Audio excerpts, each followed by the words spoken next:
Am I the a hole for making my daughter leave because my husband is attracted to her, 55F? Have been married to my husband and my daughter's stepdad, 63M, for 4 years.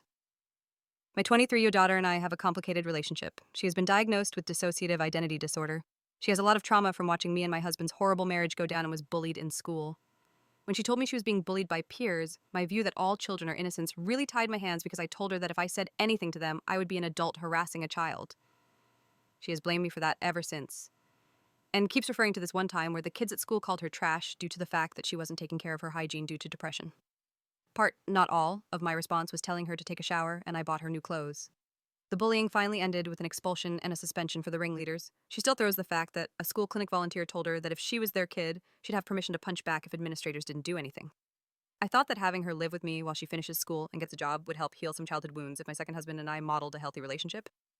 However, my daughter now doesn't get along with my husband. She's a very introverted, creative person who likes immersing herself in escapism. So she'd get annoyed if she was sitting eating alone and my husband would sit across from her and eat, saying she ate later so she could eat alone. However, my husband started acting distant from me and my daughter complained that his eyes lingered for too long.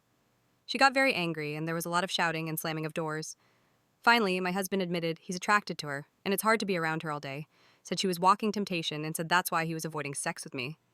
I was so upset to hear this. I don't blame my daughter for this, but at the same time, the situation has become unbearable. Something would have to give, and I couldn't collect my thoughts with both of them still being in the house. So I gave my daughter money to stay at an extended stay hotel and asked her to utilize her college's emergency financial and housing resources they have for students in need. She responded by storming out and telling my ex, who is now circling social media using it to paint me as the villain of all villains, I'm not abandoning my daughter. She qualifies for those resources anyway since my ex is unemployed and we are in substantial debt. I just need time to process the situation and don't want to leave my house to stay with my daughter when I have a marriage to figure out whether or not to save. AITA.